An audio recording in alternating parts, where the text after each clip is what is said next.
ရုပ်ရှင်အစမှာဘုံဘုံဆိုတဲ့လူငယ်တယောက်နဲ့မိတ်ဆက်ပေးထားပါတယ်။သူဟာချက်ပြုတ်ရမှာအလွန်ထူးချွန်ပြီးတောင်ကိုရီးယားဝန်ကြီးချုပ်ရဲ့တရားဝင်နေအိမ်ဖြစ်တဲ့ Blue House မှာအငယ်ဆုံးစားဖို့မှုဖြစ်ပါတယ်။အဲ့ဒီညနေမှာတရုတ်တန်အမတ်ကြီးအတွက်ညစာစားပွဲကျင်းပနေတယ်ဆိုတာဘုံသိလိုက်ရပါတယ်။တန်အမတ်ကြီးက fish ပုံကိုအလွန်အာရုံခံစားလွယ်တာကြောင့်ဘုံကိုအယိုးမပါတဲ့အရသာရှိတဲ့ငါးဟင်းလျာတစ်ခုချက်ပြုတ်ဖို့ညွှန်ကြားခဲ့ပါတယ်။ဘုံဟာသူတို့ရဲ့ညွှန်ကြားချက်ကိုလိုက်နာပြီးညဦးပိုင်းမှာချက်ချင်းပဲဟင်းလျာကိုပြင်ဆင်ပါတယ်။ညစာအဆင်သင့်ဖြစ်ပြီးတန်အမတ်ကြီးကိုဝမ်းနည်းစွာကျွေးမွေးပါတယ်။တန်အမတ်ကြီးကငါးကိုကိုက်လိုက်တာနဲ့ငါးမှာငါးချိတ်တစ်ခုတွေ့လိုက်ပါတယ်။ဒါကြောင့်ဘုံဟာနန်းတော်ဆောင်တွေကသူ့ကိုရှာဖွေတဲ့အခါအကြီးအကျယ်အခက်တွေ့သွားပါတယ်။နောက်ဆက်ဝင်ခန်းမှာဖြစ်ရက်ကိုစုံစမ်းစစ်ဆေးနေတဲ့ရဲအရာရှိ2ယောက်ဘုံရဲ့တိုက်ခန်းကိုရောက်လာပြီးသူ့တကားကိုခောက်ပါတယ်။ဘုံဟာသူဒုက္ခရောက်နေတယ်ဆိုတာသိလို့လာတာဆောင်ကနေထွက်ပြေးဖို့ကြိုးစားပါတယ်။ရဲအရာရှိတွေကသူ့ကိုဖမ်းဖို့အကောင်းဆုံးကြိုးစားကြပါတယ်။ကံမကောင်းစွာပဲဘုံဟာအောက်ကရေကန်ထဲကိုပြုတ်ကျသွားပြီးတခုခုကြောင့်ရေကန်အောက်ခြေကိုခေါင်းနဲ့ရိုက်မိပြီးလဲကျသွားခဲ့ပါတယ်။အမျိုးသမီးတစ်ယောက်ကသူ့စီကိုရေကူးလာပြီးသူ့နှုတ်ခမ်းကိုနမ်းလိုက်ပါတယ်။ဘုံလို့လာတဲ့အခါသူတွေ့လိုက်ပါတယ်။ပိုပြီးထူးဆန်းတဲ့အခန်းထဲမှာထူးဆန်းတဲ့ကတင်ပေါ်မှာလှဲအိတ်နေတဲ့ဘုံဟာတခုခုမှားနေတယ်လို့ခံစားရပြီးအနီးအနားကမှန်စီချက်ချင်းပြေးသွားခဲ့တယ်။သူ့ရဲ့ပုံရိပ်ကသူ့ကိုအံ့အားသင့်စေခဲ့တယ်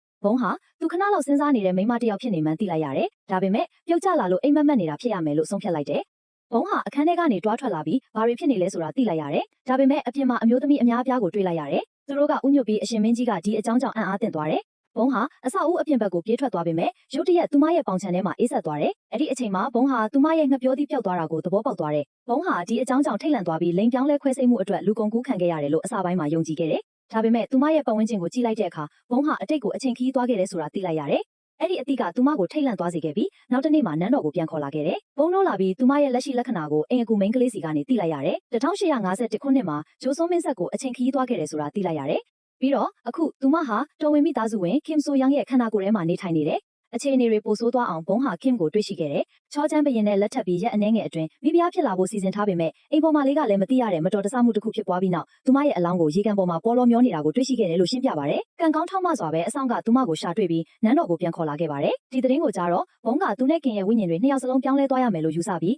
အိမ်ပြန်လက်မှတ်ကရေကန်ဖြစ်တယ်လို့ကောက်ချက်ချပါတယ်။ဘုံကအိမ်ပေါ်မှာလေးအားရေကန်စီခေါ်သွားဖို့တောင်းဆိုခဲ့ပါတယ်။ဘုံကရေထဲခုန်ဆင်းပြီးလက်ရှိအခြေအနေကိုပြန်လာဖို့စီစဉ်ထားပါတယ်။ဝမ်းနည်းစရာကောင်းတာကခုန်ဆင်းဖို့အစီအစဉ်ကမမျှော်လင့်ပဲပြောင်းလဲသွားခဲ့ပြီးရွှွတ်နုံပေါ်ပြုတ်ကျသွားခဲ့ပါတယ်။မိဖုရားကြီးကနန်းတော်အစီအကံတွေကိုရေကန်ထဲကရေတွေကိုတညလုံးစွန့်ထုတ်ဖို့အမိန့်ပေးခဲ့ပါတယ်။ဘုံကသတင်းကြောင့်စိတ်တက်ကြနေပေမဲ့ရေကအပြေလို့ယူဆတာကြောင့်ရေတွင်းထဲနှိမ့်မြုပ်ဖို့ကြိုးစားခဲ့ပါတယ်။ကျမ်းပြင်တွေကိုတန်ရှင်းရေးလုပ်ဖို့အသုံးပြုတဲ့ရေပုံးတွေကိုသူမရဲ့ဦးခေါင်းကိုထည့်ဖို့အထီတောင်ကြိုးစားခဲ့ပါတယ်။ဒါပေမဲ့သူမရဲ့ကြိုးစားအားထုတ်မှုအလုံးဟာအချီးနှီးပါပဲ။ရက်အနှဲငယ်အကြာမှာမင်္ဂလာပွဲနေ့ရောက်လာပါတယ်။ဘုံကမင်းဆက်ရဲ့ဒလေးထုံးစံတွေကိုမသိပေမဲ့သူမရဲ့အစီအကံမလေးတွေရဲ့အကူအညီနဲ့အဲ့ဒီညမှာလိုအပ်တဲ့မင်္ဂလာပွဲအခွင့်အရေးတွေကိုပြီးမြောက်အောင်လုပ်ဆောင်နိုင်ခဲ့ပါတယ်။ဘုံကအခုမိဖုရားကိုဘရင်အခန်းကိုသူနဲ့အတူအိပ်ဖို့ဖိတ်ကြားခံရတယ်။ဘုံကအဲ့ဒီအတွေးကြောင့်ထိတ်လန့်သွားပြီးဘရင်မေ့မျောသွားမလားဆိုပြီးအရက်တိုက်တယ်။ကံကောင်းထောက်မစွာပဲဘရင်ကအိပ်ပျော်သွားတယ်။နောက်တစ်နေ့မှာဘုံတက်တာသွားတယ်။ဘုံကအရက်နာကြပြီးနိုးလာပြီးအစားအသောက်တွေကျွေးတယ်။ဒါပေမဲ့ဆူဆွတ်နေတဲ့အစားအစာကိုဆက်ဆုပ်ယွန်ရှာပြီးတော်ဝင်စားဖို့မှုကိုရာမင်ချက်ဖို့သတင်းပို့လိုက်တယ်။စားဖို့မှုကအဲ့ဒီအသုံးနှုန်းကိုနားမလည်ပေမဲ့နိုင်ငံခြားအစားအစာကိုအခြေခံပြီးချက်ဖို့ကြိုးစားတယ်။ဘုံရဲ့ညွှန်ကြားချက်အရစားဖို့မှုကဟင်းလျာချက်ဖို့အချိန်ပေါင်းများစွာကြိုးစားပေမဲ့ဘုံဟာကြိုးစားတိုင်းမကျေနပ်ပါဘူး။ပထမဆုံးဟင်းလျာကကျန်းမာရေးနဲ့ညီညွတ်လွန်းပြီးနောက်ပိုင်းဟင်းလျာတွေကအရသာမရှိပြီးဆက်လွန်းပါတယ်။နောက်ဆုံးမှာစားဖို့မှုကစိတ်ဆိုးပြီးလက်လျှော့လိုက်ပါတယ်။တေဂီတာဘုံကိုကိုယ်တိုင်ချက်ပြုတ်ခိုင်းပါတယ်။ဘုံကတော့သူမရဲ့ချက်ပြုတ်နည်းတွေကိုမှတ်မိနေစေပါဟင်းလျာကိုကိုယ်တိုင်ချက်ပြုတ်ဖို့ဆုံးဖြတ်လိုက်ပါတယ်အတော်လေးချိုပါတယ်ဘာလို့လဲဆိုတော့အဲ့ဒီစားဖို့မှုကိုတက်ပစ်လို့ရလို့ပါဘုံတော်ဝင်ပြီးဖို့ကြောင့်လေးကိုဝင်ပြီးဓာတ်တစ်ချောင်းကိုချက်ချင်းကောက်ကင်လိုက်ပါတယ်သူမရဲ့အိမ်တော်ဖက်ကမိဖုရားကငယ်စဉ်ကတည်းကချက်ပြုတ်ဖို့ဘယ်တော့မှမကြိုးစားခဲ့လို့စိတ်ပူနေပါတယ်ဒါကြောင့်အိမ်ဖော်နဲ့အတူတခြားအစီအကံတွေကမိဖို့ကြောင့်ကိုရှုပ်ပွက်အောင်လုပ်လိုက်မယ်လို့မျှော်လင့်နေကြပါတယ်ဒါပေမဲ့ဘုံကတော့ဟင်းသီးဟင်းရွက်တွေကိုညံနှုံးမြင့်နဲ့တိကျစွာလှီးဖြတ်ပါတယ်အစီအကံကအံ့အားသင့်သွားပါတယ်မိဖုရားကအရာအလုံးကိုပြည့်ပြည့်စုံအောင်လှီးဖြတ်ပြီးအရွယ်အစားမှန်ကန်စွာလှီးဖြတ်လိုက်ပါတယ်နောက်ဆုံးမှာတော့ပြည့်ပြည့်စုံတဲ့ဟင်းလျာတစ်ခုကိုချက်ပြုတ်လိုက်ပါတယ်ဘုံဟာရာမင်ကိုသူမရဲ့အခန်းကိုပြန်ယူသွားပြီးမိဖို့ချောင်းမှာသူမရဲ့ညာဘက်လက်နဲ့ချက်ပြုတ်ပြီးစားသုံးလိုက်ပါတယ်စားဖို့မူကဘုံရဲ့ချက်ပြုတ်စွမ်းရည်ကိုမနာလိုဖြစ်ပြီးအစားအစာကကြည့်ကောင်းပေမဲ့အရသာမကောင်းဘူးလို့အကြံပြုပါတယ်သူ့ရဲ့ theory ကိုစမ်းသပ်ဖို့ပါတော်ဝင်စားဖို့မူကအိုးထဲကကြံနေတဲ့အစားအစာတွေကိုစမ်းကြည့်ပါတယ်ဒါပေမဲ့တကိုက်ကိုက်လိုက်တာနဲ့ဘလောက်ကောင်းလဲဆိုတာကိုအံ့အားသင့်သွားပါတယ်သူ့ရဲ့ဇွန်းကိုတောင်ပြစ်ချမိတဲ့အထိပါပဲနိုင်ငံခြားကလူတွေနဲ့တွေ့ဆုံမှုဘုံကရုတ်တရက်အကြံတစ်ခုရသွားတယ်မိဖုရားတစ်ကသူမရဲ့ချက်ပြုတ်စွမ်းရည်နဲ့တော်ဝင်မိသားစုကိုအလွယ်တကူအနိုင်ယူနိုင်တယ်ဆိုတာသဘောပေါက်လာတယ်ရေကန်ကိုမိဖုရားကြီးကစုပ်ယူပစ်လိုက်တယ်ဒါကြောင့်ဘုံကသူမကိုအစားအစာတွေနဲ့ကျဉ်းနှံ့အောင်လုပ်နိုင်ရင်ရေကန်ကိုပြန်ဖြည့်ပေးမယ်လို့သဘောတူလိုက်တယ်ဘုံကချက်ချင်းမိဖို့ချောင်းကိုပြန်သွားပေမဲ့မနာလိုတဲ့တော်ဝင်စားဖို့မူကသူ့ရဲ့အာဏာကိုအခိုင်အမာပြောဆိုပြီးမိဖုရားကိုကျွေးနေတဲ့အစားအစာကိုစစ်ဆေးခွင့်မပြုဘူးဘုံကဒါကိုဒေါသထွက်ပြီးမြန်နှုံးမြင့်ချက်ပြုတ်ပြိုင်ပွဲတစ်ခုအတွက်စိန်ခေါ်တယ်တော်ဝင်စားဖို့မူကအစာပိုင်းမှာရန်ဖြစ်ရာကနေနောက်ဆုတ်သွားပေမဲ့ဘုံကသူ့ကိုစနောက်ပြီးနောက်စိန်ခေါ်မှုကိုလက်ခံလိုက်တယ်အစီခံတယောက်ကခေါင်းလောင်းတီးလိုက်ပြီးပြိုင်ပွဲစတင်တယ် စားဖို့မူကြီးကသူ့ဓာတ်ကိုယူပြီးမုံလာဦးနီးတွေကိုရက်ရက်ဆက်ဆက်လှိဖြတ်လိုက်တယ်ဒါပေမဲ့မိဖုရားရဲ့လက်တွေကပုံမြန်လာပြီးတခွားသီးတွေကိုအလွယ်တကူလှိဖြတ်လိုက်တယ်မိနစ်အနည်းငယ်အကြာမှာဘုံရဲ့ဟင်းလျာအစင်သင့်ဖြစ်သွားပြီးခေါင်းလောင်းတီးတဲ့သူကပထမဆုံးပဲဒါကြောင့်ပြိုင်ပွဲမှာအနိုင်ရသွားတယ်တော်ဝင်စားဖို့မူကစိတ်ဆိုးပြီးမြန်နှုံးကအရေးကြီးပေမဲ့အရသာကစားဖို့မူတယောက်ရဲ့ယုံကြည်မှုကိုစမ်းသပ်ဖို့နောက်ဆုံးစမ်းသပ်မှုလို့ညင်းခုန်တယ်ဂရိကတော်ဝင်စားဖို့မူကိုဘယ်ဟင်းလျာကပိုကောင်းလဲဆိုတာကြည့်ဖို့တောင်းဆိုတယ်စစ်စေးရဲမှုကဘန်ကစားဖို့မူကိုစိတ်ဝင်စားသွားပြီးကြေညာလိုက်တယ်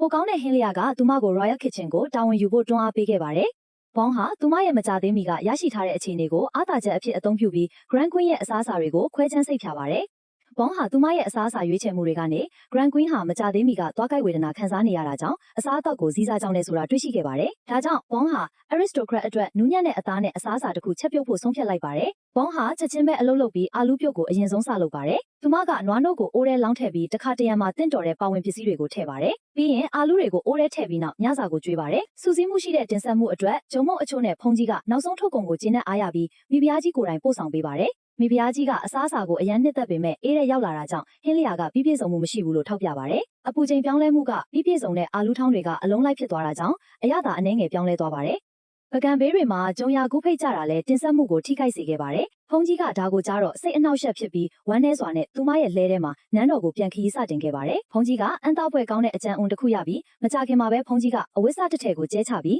းသူမရဲ့အစီကံကိုအထည်နဲ့အတူတော်ဝင်အင်ဂျင်နီယာတွေစီညွှန်ကြားချက်တွေပို့ပေးခိုင်းပါတယ်။ Box ရဲ့ညွှန်ကြားချက်နဲ့အင်ဂျင်နီယာတွေကအထူးအစားအစာပို့ဆောင်ရေးလှည့်တစင်းတိစောက်ပါတယ်။တစ်ချိန်တည်းမှာပဲဖုန်ကြီးကအရသာရှိတဲ့အစားအစာအမျိုးမျိုးကိုပြင်ဆင်ပြီးအစီကံတွေကိုဒီဇိုင်းထုတ်ထားတဲ့ဗီဒီယိုအသစ်ကိုအသုံးပြုပြီးပို့ဆောင်ပေးပါတယ်။မိဖုရားကြီးကအစားအစာကိုပူပူနွေးနွေးစားသုံးပြီးဘာမှမကြံအောင်စားသုံးပါတယ်။နောက်ဆုံးမှာအင်ဂျင်နီယာတွေကဘုံစီကိုပြန်လာပြီးသတင်းကောင်းပြောကြားခဲ့ပါတယ်။တီထွင်မှုအောင်မြင်ကြောင်းသက်သေပြခဲ့ပါတယ်။ရက်အနှဲငယ်အကြာမှာဘရင်ကကြီးမားတဲ့ပွဲတော်တစ်ခုကိုစီစဉ်ပြီးတနိုင်ငံလုံးကကိုယ်စားလှယ်တွေကိုဖိတ်ခေါ်ခဲ့ပါတယ်။ကံမကောင်းစွာပဲပွဲတော်နေ့မှာစားဖို့မှုတွေနေမကောင်းဖြစ်ပြီးတော်ဝင်ပြီးဖို့ကြောင့်မှဝန်ထမ်းအင်အားနှဲပါနေပါတယ်။ဘုံကဒါကိုတတိထားမိပြီးကူညီဖို့ဆုံးဖြတ်လိုက်ပါတယ်။သူမဟာအမျိုးသားတယောက်လိုဟန်ဆောင်ပြီးပွဲတော်ကနေခိုးထွက်ပြီးမိဖို့ကြောင့်တဲကိုဝင်လိုက်ပါတယ်။ဘုံဟာမိဖို့ကြောင့်ထဲမှာပါဝင်ပစ္စည်းတွေနည်းနေတာကိုတွေ့ရှိခဲ့ပါတယ်။အဲ့ဒီနေ့မှာပို့ဆောင်ဖို့စီစဉ်ထားတဲ့ကုန်စုံပစ္စည်းတွေဟာအရင်အမြင့်အကန့်အသတ်နဲ့မရောက်ရှိသေးတာကြောင့်ရှားပါးနေပါတယ်။ဘုံမှာတီထွင်ဖန်တီးနိုင်စွမ်းမရှိပါဘူး။မိဖုရားဟာသူမရဲ့အိမ်ဖော်တွေနဲ့အတူရိုးရှင်းပေမဲ့ထူးခြားတဲ့အာလူဟင်းလျာကိုပြင်ဆင်ပါတယ်။ဘုံဟာအာလူကိုအခွန်ခွာပြီးတုတ်တစ်ချောင်းနဲ့ပတ်ပြီးအာလူကြော်ကိုကျွတ်ကျွတ်လေးဖြစ်အောင်ပြုလုပ်ပေးပါတယ်။ဧည့်သည်တွေဟာပထမဟင်းလျာကိုမြင်တဲ့အခါမပျော်ရွှင်ကြပါဘူး။ဘာလို့လဲဆိုတော့တော်ဝင်ပွဲတော်အတွက်ပိုပြီးအဆင့်တန်းမြင့်တဲ့တစ်ခုခုကိုမျှော်လင့်ထားလို့ပါ။ဒါပေမဲ့ထူးခြားတဲ့အစားအစာကိုစားလိုက်တာနဲ့သူတို့ရဲ့မျက်လုံးတွေကသဘောကျသွားတာကြောင့်အရသာကိုအံ့သသွားကြပါတယ်။ဒါကြောင့် fast food ဖြစ်ပေါ်လာပါတယ်။ဘုံရဲ့ဒုတိယဟင်းလျာကတော့မိဖို့ချောင်းထဲမှာအသားမရှိတာကြောင့်ပိုပြီးရှုပ်ထွေးပါတယ်။သူမဟာဘဲတွေကိုအသုံးပြုပြီးဟင်းသီးဟင်းရွက်ဘာကပြုလုပ်ဖို့တီထွင်ဖန်တီးနိုင်စွမ်းနဲ့ဆုံးဖြတ်လိုက်ပါတယ်။ဘေးမှာခရမ်းချင်သည့်အရသာနဲ့ဟင်းသီးဟင်းရွက်ဘာကပြုလုပ်ဖို့ပါ။ဘုံဟာသူမရဲ့တီထွင်မှုကိုကျေနပ်ပြီးမက်ဒေါ်နယ်လို့အမည်ပေးထားပါတယ်။ခေတ်သစ်မက်ဒေါ်နယ်ကနေလှုံ့ဆော်မှုရရှိထားပါတယ်။ဟင်းလျာကအာလူကျွေးသလိုပါပဲ။ဧည့်သည်တွေကအာလူကျွေးတာကအရန်အောင်မြင်ပါတယ်။နောက်ဆုံးညစာအတွက်စားခြင်းစပွဲအစားအစာကိုခန်းစားလိုက်ပါ။ဘွန်ကဂန်ဒဝင်ဂျယ်လီမုန့်ကိုဖန်တီးထားပါဒါပေမဲ့ထူးခြားတဲ့လှည့်ကွက်တစ်ခုနဲ့သူမကဂျယ်လီတုတ်ချောင်းတွေမှာအထူးစာတွေရေးပြီး Fortune Jelly လို့ခေါ်ပါတယ်။မုန့်ဖုတ်ပြီးတဲ့အခါကံကြမ္မာကိုဖတ်ရမှာပါ။ဧည့်သည်တွေကဂန်ဒဝင်ဂျယ်လီကိုနှစ်သက်ကြပြီးသူတို့ရဲ့ကံကြမ္မာကိုဖတ်ရတာကိုပျော်ရွှင်ကြပါတယ်။အစပိုင်းမှာအခက်အခဲတွေရှိနေပေမဲ့လည်းပွဲတော်ဟာဘွန်ရဲ့ချက်ပြုတ်မှုကြောင့် smash hit ဖြစ်လာခဲ့ပါတယ်။